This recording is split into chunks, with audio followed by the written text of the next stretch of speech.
Ya Rabbi bil Mustafa balligh maqasidana waghfir lana ma madha ya wasi'al karami.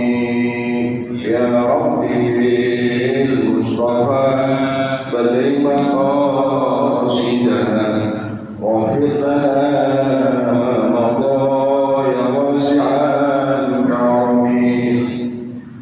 ولا تزوجت قبل الموت نافلة ولم أصلي سوى فرض ولم أصوم يا ربي بالمصطفى بلغ مقاصدنا واغفر لنا ما مضى يا واسع الكرم ظلمت سنة من أحيا الظلام Anistakat qadamahu dhurrami wa armi. Ya Rabbi Mustafa balligh maqasidana waghfir lana ma madha ya wasi'al karami wa sadda min sahbin ahsya'ahu wa tu'am tahta al-hijab dikashan muftara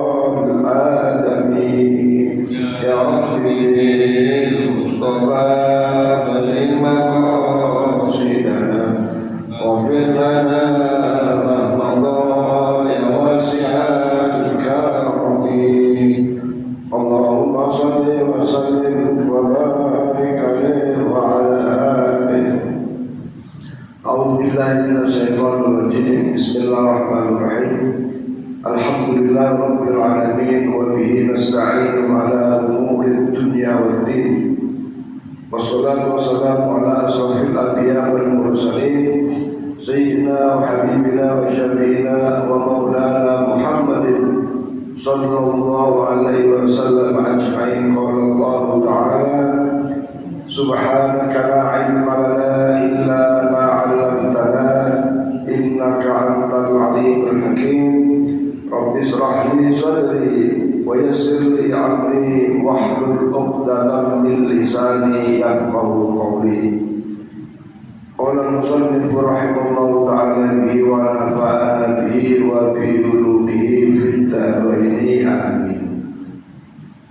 Hadirin para jamaah salat maghrib Masjid Darussalam, hadirin bapak-bapak, alhamdulillah bersyukurillah kita senantiasa bersyukur kepada Allah berbagai kelimpahan nikmat rahmat taufik hidayah yang Allah anugerahkan kepada kita. Alhamdulillah kita telah melaksanakan kewajiban utama kita sholat maghrib dan melaksanakan sunnah Rasul dengan sholat maghrib berjamaah dilanjutkan dengan wirid dan ba'diyah maghrib serta mengikuti taklim setiap malam Sabtu. Mudah-mudahan berbagai amaliyah ibadah kita senantiasa diterima oleh Allah Subhanahu wa taala dan memperberat timbangan amal kebaikan kita. Insyaallah manakala timbangan amal kebaikan kita diberat, fa huwa fi 'aisyatir radiyah, kita dalam keadaan yang senang dan gembira serta Allah berridho atas amalan-amalan kita. Jemaah sekalian yang dirahmati Allah, mari kita lanjutkan kajian tentang sholat sunnah, di mana pada waktu beberapa lalu adalah tentang sholat witir. Sholat witir kita sudah memahami bahwa sholat witir itu ada sholat sunnah yang dilakukan di malam hari, artinya pada sholat isya sampai sebelum datangnya fajar shodiq. Sholat witir boleh dikerjakan satu rakaat yang dibarengi dengan sholat sunat lainnya 2 rakaat.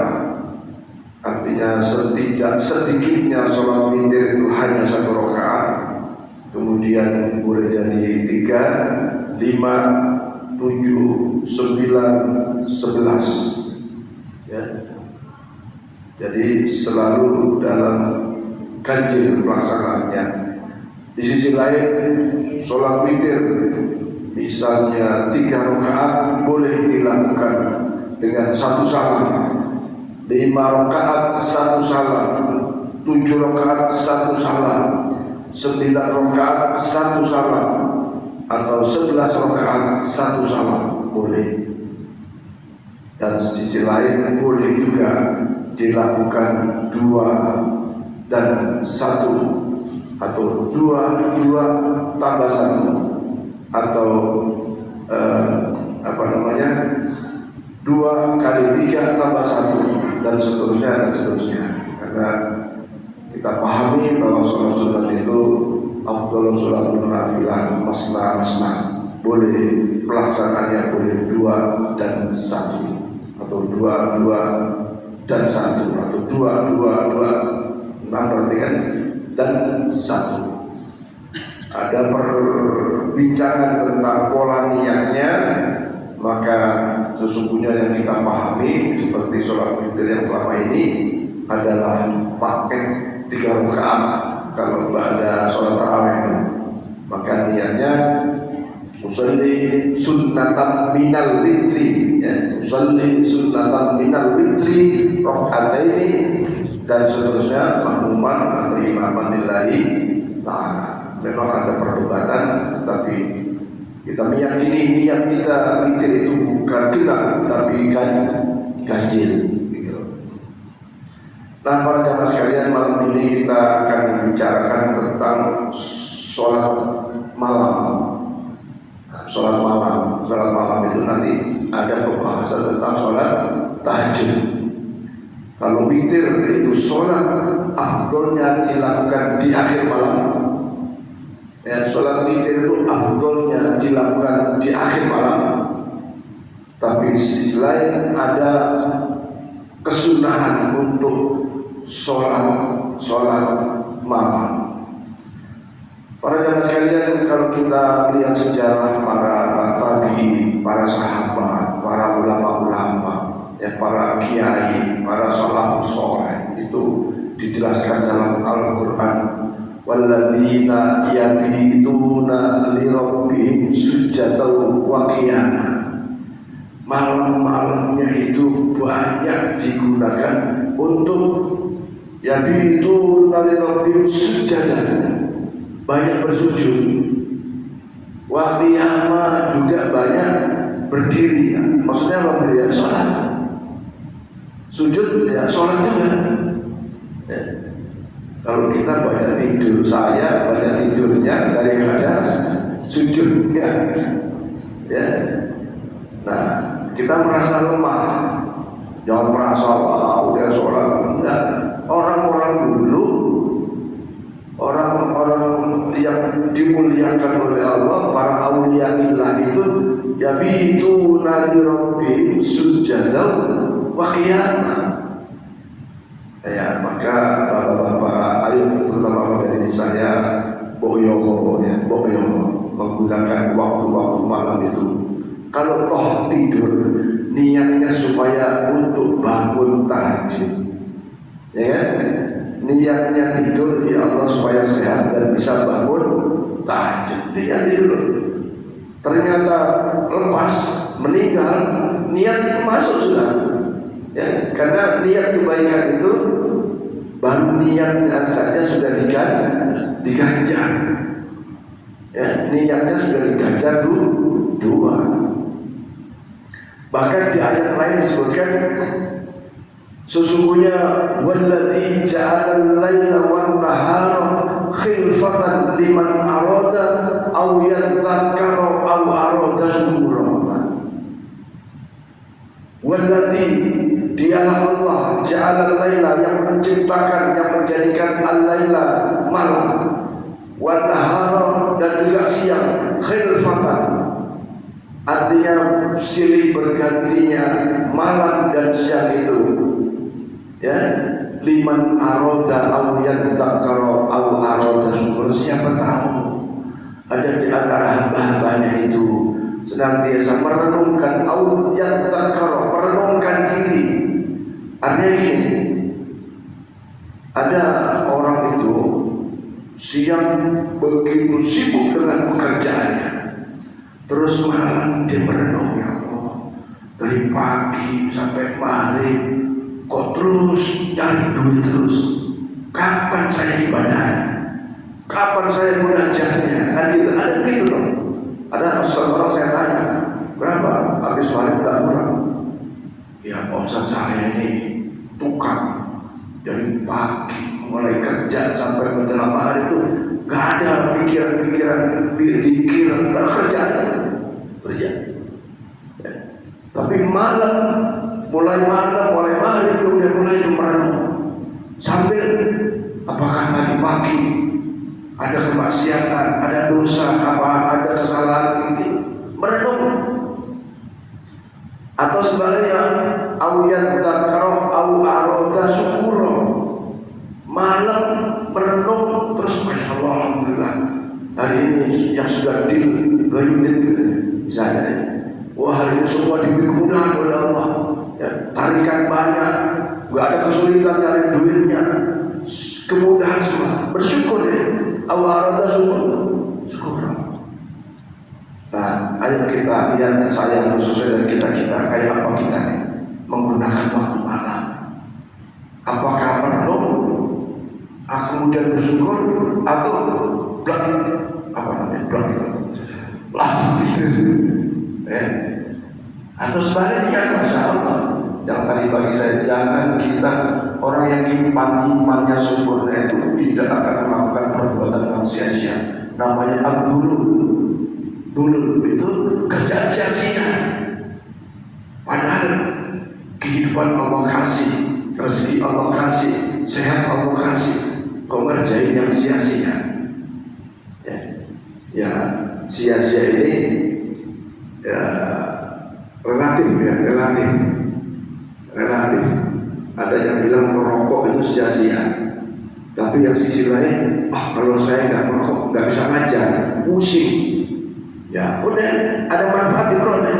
Kalau saya nggak merokok nggak bisa kerja. Padahal kalau dia nggak kerja, dia nggak dapat duit untuk nafkah anak dan istri. Ya udah, sebagai ulama boleh merokoknya. Karena hakikat rokok itu pada awalnya adalah bukan haram. Tapi kalau rokok terus sakit, ya udah haram jadinya. Saya merokok tapi terus sakit, diterusin ya jangan, itu haram. Menimbulkan baru cuman anehnya ya itu ada yang tadi pagi itu saya sudah 60 tahun merokok, begitu diperiksa paru-paru saya kok bersih, gitu. Maka dokter pun tidak berani nggak usah merokok ya, tapi kan kondisi tubuh tiap kita kan tidak sama. Ini contoh dari karena memang nggak ada manfaat apapun dari merokok ya. Bagaimana? Ya berhenti aja. Apalagi saat sakit. Tapi kalau masih ada merasa manfaatnya, maka kiai-kiai di Jawa Timur itu sampai sekarang masih banyak merokok. Murid-murid Gus Bahar itu, kalau kita lihat di YouTube ya, jempol itu merokok.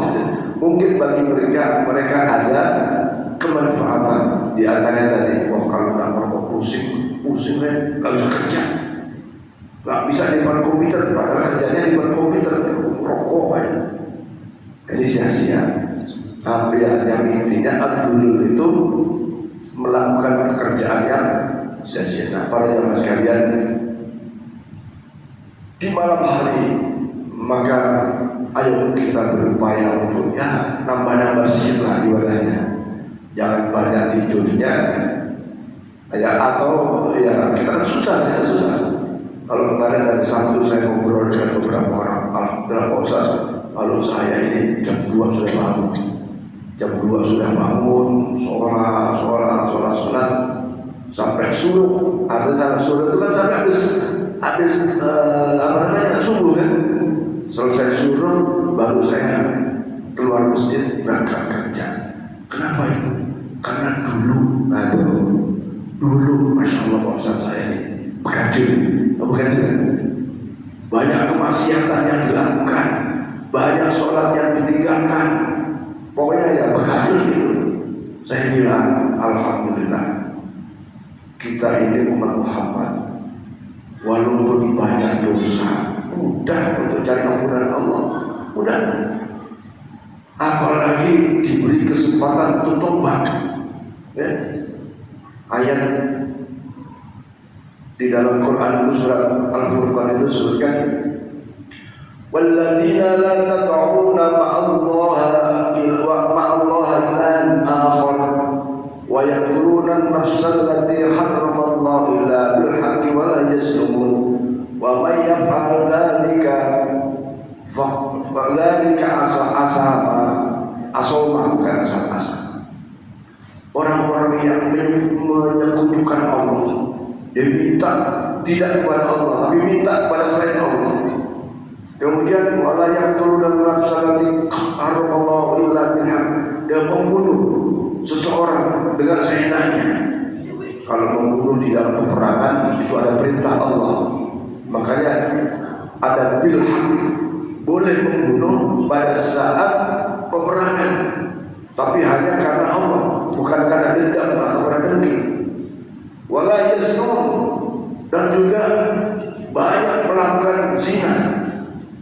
Maka wa may yaf'al dzalik, barang siapa yang melakukan hal yang sedemikian itu, maka benar-benar ia berada di dalam azab-azab Allah Subhanahu wa taala. Yudha'afu lahu al-'adzab yaumil qiyamah. Nanti hari kiamat azabnya dilipat gandakan. Artinya pada saat dia mati masuk kubur diazab, pada hari kiamat diazab lagi. Lebih dasar lagi siksanya, azabnya. Ya, bahkan keadaan itu akan menjadi selama-lamanya. Tapi ada tapinya khusus bagi umat Muhammad. Ya, wa man taba wa amana wa amila sholihan fa ulaika yubaddilullahu sayyi'atihim hasanah. Nah, ini keuntungannya.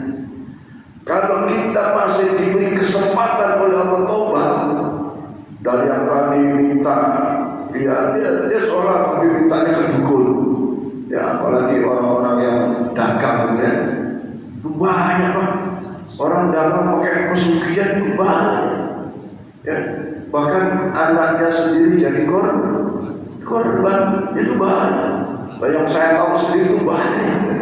Tukang makanan, rumah makan, banyak menggunakan pesugihan. Kok dagangnya gitu, yang ngantri kok banyak. Ternyata setelah diselidiki ada pesugihannya. Ya kalau minggu lalu kita baca, ternyata Pak Kiai masuk rumah makan balik. Kenapa? Makannya itu diludahi semua sama orang hitam besar. Dan itu fakta Pak. Yang saya tahu lagi di Surabaya kayak gitu. Kita ini apa istilahnya, walaupun jauh kayak kita mau datang demi sebuah nasi goreng, tapi sedikit punya sedikit ternyata. Nah ini kan sebuah kesyirikan. Sungguh berdemikian, ya termasuk tadi dosa-dosa kemaksiatan, zina. Kalau Allah kasih kesempatan tobat, bapak taala, dan barang siapa yang bertobat wa amanah dan masih dalam keimanannya, dia nggak murtad, wa amila sholihan, setelah tobat dan tetap beriman, wa amila sholihan, ia berbuat baik, berbuat amal soleh, ibadahnya ngaji, wajib sholat dikerjakan, sunnah dikerjakan, malam bangun, faulaika yubaddilullahu sayyi'atihim hasanah. Oh mereka itu ya, yang berbuat kedoliman, kemusyrikan, kedosaan, kemaksiatan, bahkan syirik itu yubaddilullahu sayyi'atihim hasanah. Keburukannya Allah ganti dengan kebaikan. Maka bapak-bapak yang kemudian waktu dan 25 ya, dulu ada kesalahan, kalau usah terlalu dijauh. Yakin innallaha ghafurun. Cuma yang penting itu ada kesempatan tobat, jaga iman, kemudian amal soleh tetap dilakukan, maka Allah ganti keburukan masa lalu itu dengan kebaikan. Nah, tentu saja dosa-dosanya akan diampuni oleh Allah. Lanjutan ayat tadi itu, innallaha ghafurun wa man taba wa 'amila shalihan fayatubullahu alaihi. Kemudian dia tobat, kemudian amal soleh, yakinlah tobatnya diterima oleh Allah Subhanahu. Ayo kita tobat, niat tobat dengan mengerjakan tadi sholat malam dan seterusnya. Saya dan kita pasti tidak lepas dari salah dan dosa. Maka ayo jaga keistiqomahan ibadah ini, menutup seluruh keburukan-keburukan masa lalu kita, dan bahkan Allah ganti keburukan itu dengan kebaikan. Nah, salah satunya mari gunakan waktu malam ayuri awida aroda sukro aroda, keinginan untuk merenung dan keinginan untuk bersyukur kepada Allah Subhanahu wa taala, atau yabituna li rabbihim summa wa'ubiyan. Malam itu digunakan untuk banyak-banyak bersujud atau banyak-banyak melakukan qiyam, yaitu sholat. Para jemaah sekalian, saya baca beberapa hadis tentang sholat malam, dan insya Allah nanti pada akhirnya ketemu tentang keutamaan tahajud ini. Wa an Abi Hurairah qala su'ila Rasulullah sallallahu alaihi wasallam ayyu sholati afdalu ba'da al-maktubah, qala as-sholatu fi jawfil lail. Qila fa ayyu siyam afdalu ba'da Ramadan, qala syahrul haram. Hadis dari Abi Hurairah radhiyallahu anhu, ya, hadis ini juga diriwayatkan oleh Imam Jamaah, bahwa Rasulullah SAW ditanya tentang sholat apakah yang lebih utama setelah sholat wajib. Qala Rasulullah bersabda, sholatu fi jawfil lail, sholat di tengah malam atau sholat di waktu malam. Lalu ditanya lagi, kila fa ayyusya afdal ba'da Ramadan. Rasulullah ditanya, puasa apa yang lebih afdal setelah Ramadan? Qala syahrul muharram. Puasa yang afdal setelah puasa Ramadan adalah puasa bulan Muharram. Ya, puasa bulan Muharram. Nah, para jemaah sekalian, bahwa sholat yang utama setelah sholat wajib adalah sholat di keheningan malam. Ya, di keheningan malam, ya. Sholat malam itu apa saja? Di antara tahajud itu ya sholat taubah itu afdalnya malam juga. Ya, sholat tasbih, ya, bahkan sholat hajat, punya keinginan, punya niat, sholat di keheningan malam itu akan ada suasana yang berbeda dibanding sholat di siang hari. Wa Ibnu Majah minhu fadlu siyam faqat, dari Ibnu Majah dari Abu Hurairah, yaitu hanya dibicarakan tentang keutamaan puasa saja. Maksudnya hadis ini Imam Ibnu Majah lebih memfokuskan tentang keutamaan puasa saja, tidak keutamaan sholatnya. Sementara para imam jamaah itu juga membicarakan tentang afdolnya sholat setelah sholat wajib itu adalah sholat sunnah di keheningan malam atau di tengah malam. Kemudian Umar bin Absata annahu sami'a Nabi sallallahu alaihi wasallam amru ma yaqulu rabbuhu min al-'abdi fi jawfil lail akhir fa in istata'ta an takuna mimman yadhkuru fi tilka as-sa'ati faqul. Hadis diriwayatkan oleh Imam Tirmidzi dari Umar bin Absah. Di sini disebutkan bahwa Rasulullah SAW bersabda, waktu yang terdekat seseorang hamba dalam menjalin komunikasinya dengan Allah yaitu fi jawfil lailil akhir, di tengah malam bagian akhir. Nah, kita sering mendengar ada sepertiga malam pertama, sepertiga malam yang kedua, dan sepertiga malam yang terakhir. Kapan sepertiga malam yang terakhir? Yaitu antara jam 2 sampai subuh atau jam 3 sampai subuh. Sepertiga malam yang kedua ya antara jam 11 sampai jam 2. Nah, sepertiga malam yang pertama ya dari Isya itu sudah masuk malam. Ya. Maka yang afdal itu ya yang terakhir, sepertiga malam terakhir. Misalnya bangun jam 3 sampai terus sholat syukuril wudu, terus sholat tobat, sholat tahajud, kemudian terakhir sholat witir, baru masuk waktu subuh, baru sholat qobliyah subuh. Ya, maksud kemarin kita bicara soal witir kan seperti itu, rangkaian. Nah, jadi waktu yang afdal dalam berhubungan dengan Allah, bermunajat kepada Allah, yaitu di tengah malam yang terakhir. Oleh karena itu, kalau kalian dapat bahasa di sini, kalau dapat untuk menikmati malam terakhir mengingat Allah, maka itu satu karunia Allah yang sangat-sangat besar.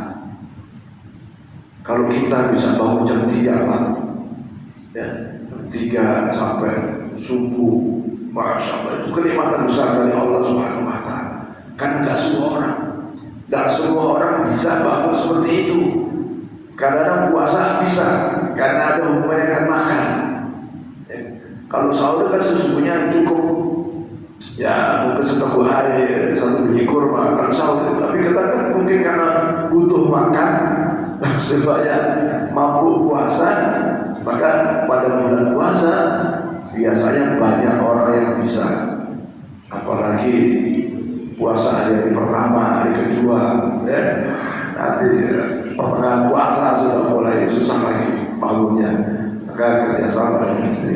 Nah, inilah para sekalian, ternyata sholat malam, bangun malam itu atau sholat malam itu adalah waktu-waktu yang sangat indah, yang sangat baik manakala kita ingin munajat kepada Allah Subhanahu Wa Taala. Kesimpulannya, sebelum ada pertanyaan, mari kita gunakan sebagai malam itu untuk bersyukur kepada Allah, merenung, bahkan untuk sujud, sholat, dan juga untuk bersyukur atas berbagai kenikmatan yang Allah berikan kepada kita. Para jemaah sekalian, sebelum saya lanjutkan tentang sholat malam ini, barangkali ada yang ingin ditanyakan. Ada yang ditanyakan tentang sholat malam? Ya, saya kira jenis sholat malam itu banyak, ya banyak. Dan mulai malam itu, dan seperti tadi saya sampaikan, mulai dari setelah sholat isya, ya sholat isya, pada isya itu kalau kita mau sholat malam, ya, sudah mulai waktunya, sudah bisa dimulai melakukan sholat malam.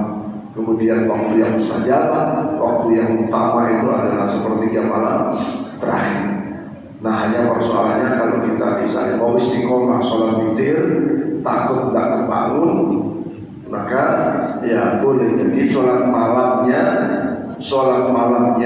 atau witirnya yaitu ba'da isya, yang seperti tarawih itu kan Ramadan, habis sholat tarawih terus sholat witir. Nah, syukur-syukur malamnya bangun. Kalau misalnya sholat nggak tahu niatnya, ya udah sholat sunat mutlak, usolli sunatan rakaat lillahi ta'ala atau sunatan mutlak lillahi ta'ala, boleh 100 rakaat ya. Wah, sebenarnya bisa. Kalau rame-rame persediaan sih bergantung ya.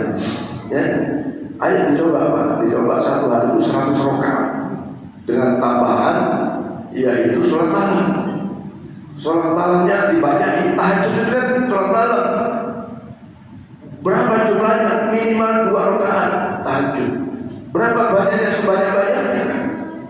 Ya sebanyak-banyaknya. Bacaannya apa yang bisa kita? Yang pasti Fatihah harus. Kalau baca surat ya sebisa kita. Bahkan sering saya sampaikan, kalau tidak banyak hafal surat, bacanya kuliah dan kafirun 4 kali rakaat pertama. Rakaat kedua baca qul huwallahu ahad 3 kali. Itu udah 2 kali khatam. Pahala apa khatam Quran 2 kali dalam 2 rakaat. Ya kan? Nah, intinya ayo kita jangan terus tidur begitu saja, tapi upayakan bisa bangun. Ya. Ada pertanyaan? Ya, Pak Yayan, Pak Yayan. Yang saya ditanyakan masalah sholat Suruh. Ya? Iya, Pak sudah. Sedangkan ada beberapa pendapat apabila kita sudah melaksanakan sholat subuh tidak dilanjutkan lagi dengan sholat sunat, apakah kita Sholat dilanjutkan? dengan sholat subuh? Enggak, coba ulang. Jadi saya yang pertama tuh belum tahu tentang sholat sunat subuh. Sholat suruh. Ya. Nah, sedangkan ada beberapa pendapat kalau kita melaksanakan sholat wajib subuh itu tidak boleh melaksanakan sholat sunat yang lainnya. Oh iya. Ya. Jadi tidak ada sholat sunat ba'diyah subuh. Ya, yang tidak ada itu adalah sholat ba'diyah subuh. Sholat sunat rawatib ba'diyah subuh tidak ada. Sama dengan sholat sunat rawatib ba'diyah asar tidak ada. Nah, kemudian sholat subuh itu sesungguhnya batas terakhir habisnya waktu sholat subuh. Ya, sholat subuh itu adalah sholat yang dilakukan pada saat akhir waktu sholat subuh. Ya, karena di situ sudah terbit matahari, bukan subuh lagi. Ya, itu.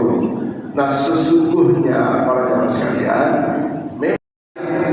tidak ada sholat sunat rawatib ba'diyah subuh, tidak ada.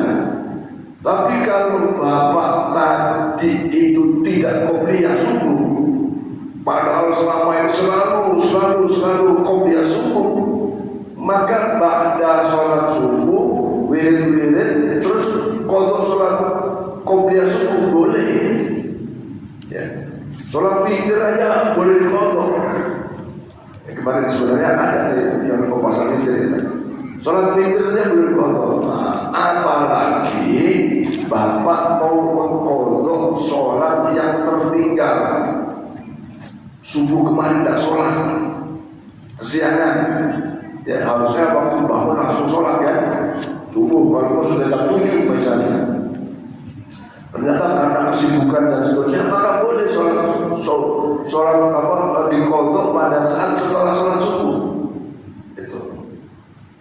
Nah, sementara sholat subuh itu adalah sholat yang dilakukan setelah matahari terbit kira-kira sejengkal.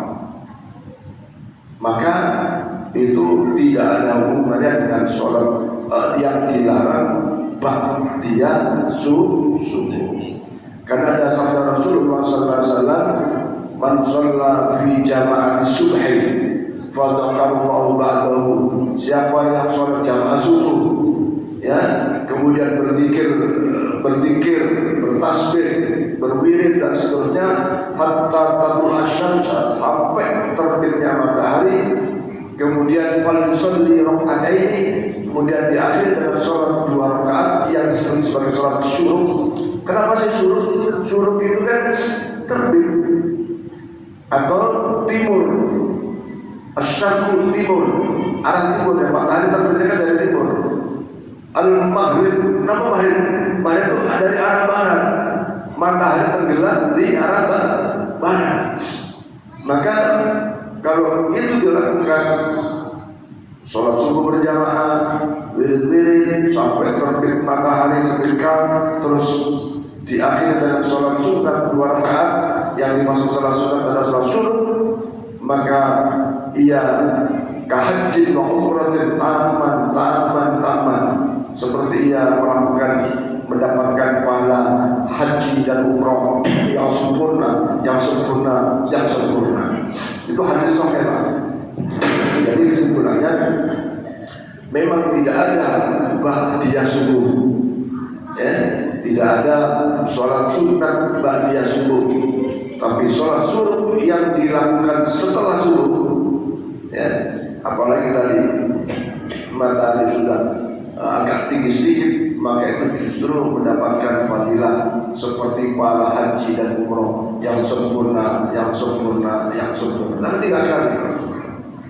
Itu syaratnya jamaah salat subuh, zikir-zikir, tidak berucap yang kotor-kotor sampai waktu suruh, waktu terbit matahari tadi itu baru sholat. Saya gitu, ya. Pada sholat ba'da isya itu sebaiknya kalau waktu manfaat apakah witir 2 rakaat atau ba'diyah 2 rakaat langsung itu 1 rakaat. efeknya gimana nih bisa mengefek? Waktu bisa masih panjang ini. Maaf sama datang pada saat. Kita di jalan masih tadi kan stuck. Oh. Kita di jalan kita di rumah. Ya, jadi sholat ba'diyah isya dulu, baru witir 1 rakaat, boleh. Ya.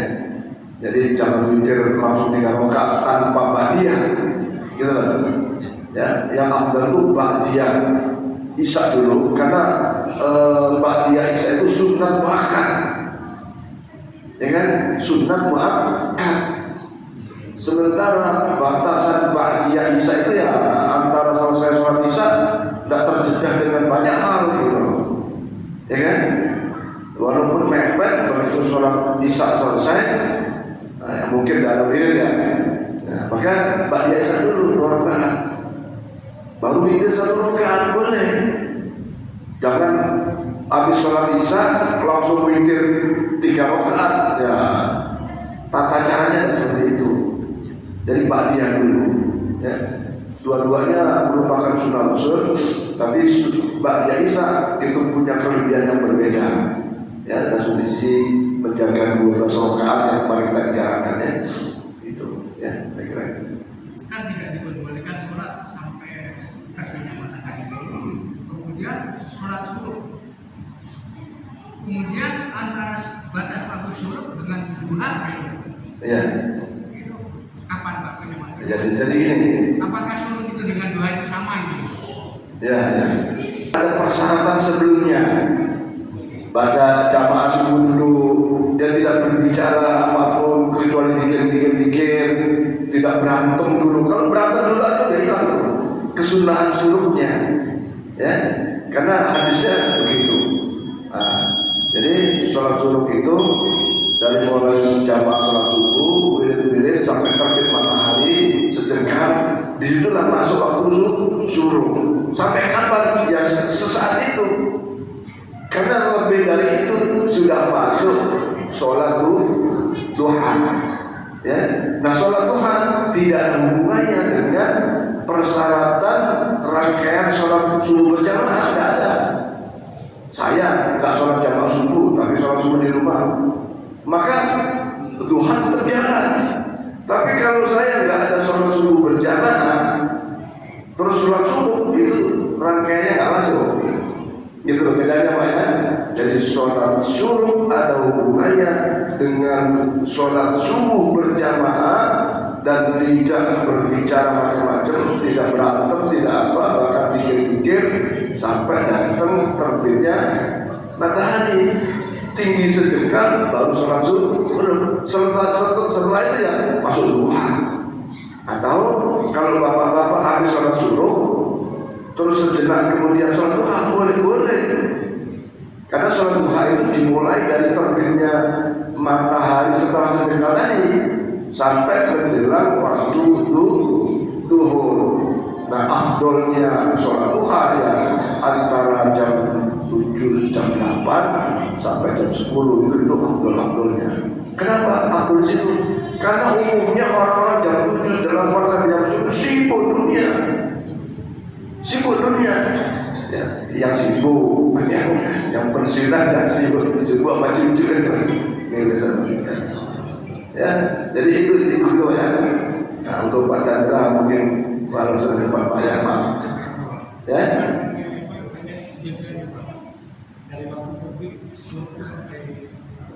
Ya, ibarat duhur itu waktu zawal.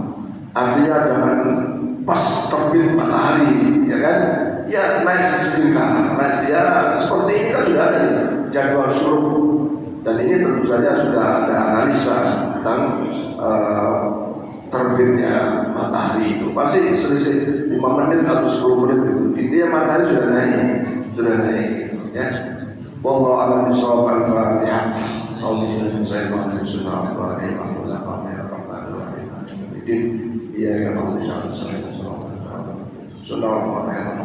اللهم صل على سيدنا محمد وعلى ال سيدنا محمد اللهم اغفر لنا ذنوبنا وعلينا اللهم ارزقنا زدنا علما نافعا واعطانا صالحا وتقبل رزقنا وارزقنا حلالا طيبا ربنا هب لنا من ازواجنا وذرياتنا قرة اعين واجعلنا للمتقين اماما ربنا اتنا في الدنيا حسنه وفي الاخره حسنه وقنا عذاب النار وصلى الله وسلم على محمد وعلى اله وصحبه سبحان ربك رب العزه عما يصفون وسلام على المرسلين الحمد لله رب العالمين تقبل الله منكم Assalamualaikum warahmatullahi wabarakatuh.